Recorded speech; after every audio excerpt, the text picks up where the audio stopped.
கையில் வேலுடன் விஜய். இன்னைக்கு காலையில் எழுந்ததுமே பல பேரும் நியூஸில் இதை தான் பார்த்துருப்பீங்க. இன்ஸ்டாகிராம் எடுத்தாலும் சரி, ஃபேஸ்புக்கு, ட்விட்டர்னு எந்த பக்கம் போனாலும் விஜய் கையில் வேலோடு நிற்கிற அந்த ஃபோட்டோ வந்து பெரிய அளவுக்கு வைரல் ஆகிட்டு இருக்கு. எலெக்ஷன் முடிஞ்சு ஒவ்வொரு தலைவர்களும் அவங்கவுங்களுக்கு விருப்பப்பட்ட இடங்களுக்கு ஓய்வு எடுக்க போயிருக்காங்க. விஜய் என்னப்பா வீட்டிலே இருக்காரு, அவர் எங்கேயுமே போலையே அப்படின்னு எல்லாரும் யோசிச்சுட்டு இருக்கும்போது டக்குன்னு இன்னைக்கு காலையில் கிளம்பி போயிட்டு சாமி தரிசனம் பண்ணிட்டு வீட்டுக்கு வந்துட்டாரு. திருச்செந்தூருக்கு விஜய் போயிருக்காரு. எனக்கு தெரிஞ்சு இதுக்கு முன்னாடி ஒரு நடிகராக மட்டுமே அவர் இருந்தப்ப வெளிப்படையாக இந்த மாதிரி கோயில்களுக்கு போய் தரிசனம் பண்ணியிருக்காரா அப்படிங்கிறது தெரியல. பட் வந்து பொதுவாக சொல்லுவாங்க, அவர் வந்து எல்லா கோயில்களுக்கும் போகக்கூடியவர் தான். எங்கேயாவது ஷூட்டிங் போனார்னா அந்த ஏரியாவில் அங்கே இருக்கக்கூடிய பிரசித்தி பெற்ற கோயில்கள் இருந்துச்சுன்னா அது எந்த மதத்தை சார்ந்த கோயிலாக இருந்தாலும் அங்கே போயிட்டு வருவாருலாம் சொல்லுவாங்க. பட் முதல் முறையாக வெளிப்படையாக எல்லாருக்கும் தெரிகிற மாதிரி வந்து அவர் ஒரு கோயிலுக்கு போயிருக்காரு. இதுக்கு முன்னாடி எலெக்ஷன் நேரத்தில் பார்த்தோம், திருச்சி தொகுதிக்கு போனார். அங்கே கோயிலில், மசூதியில், சர்ச்சில் அவர் வழிபாடு நடத்தினதை பார்த்தோம்.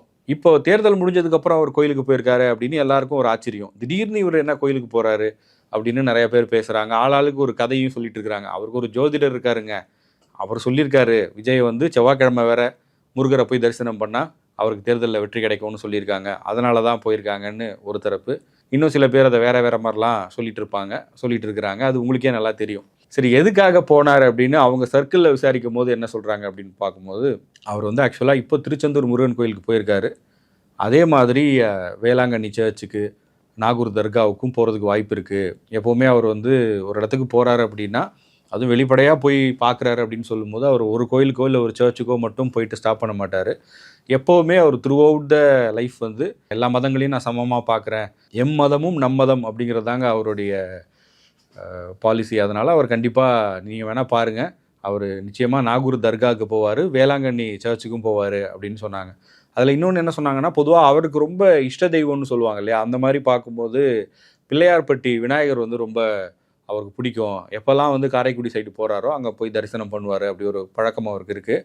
பட் இந்த முறை அவர் வந்து முருகரை போய் தரிசனம் பண்ணியிருக்காரு. இது வந்து கொஞ்சம் புதுசாக தான் இருக்குது.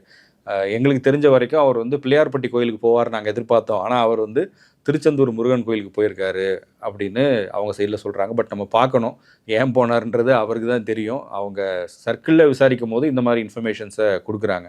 இப்போ இன்னொன்று என்ன அப்படின்னா, அவர் கோயிலுக்கு போனதுமே அதை வச்சு ஒரு கான்ட்ரவர்சியும் உருவாக்கிட்டாங்க வழக்கம் போல்.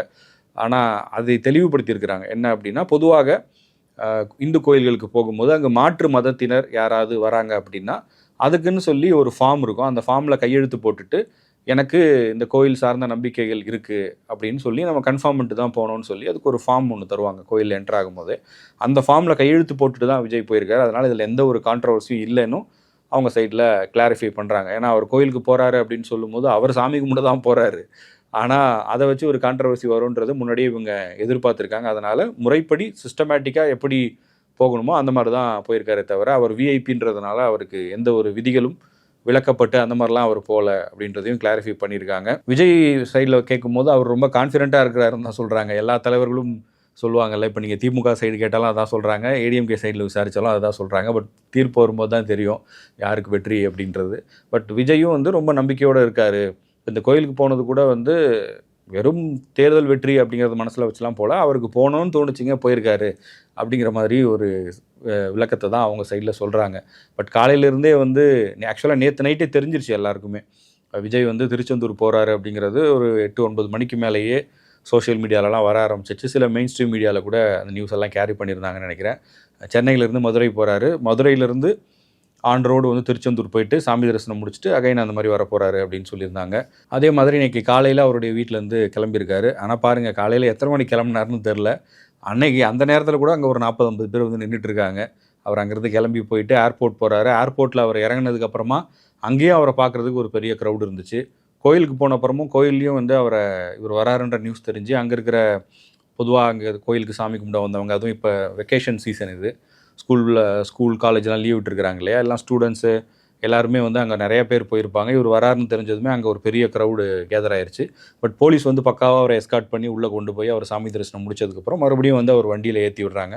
அங்கே பக்காவாக அந்த ப்ரொடெக்ஷன் எல்லாமும் பண்ணியிருக்காங்க.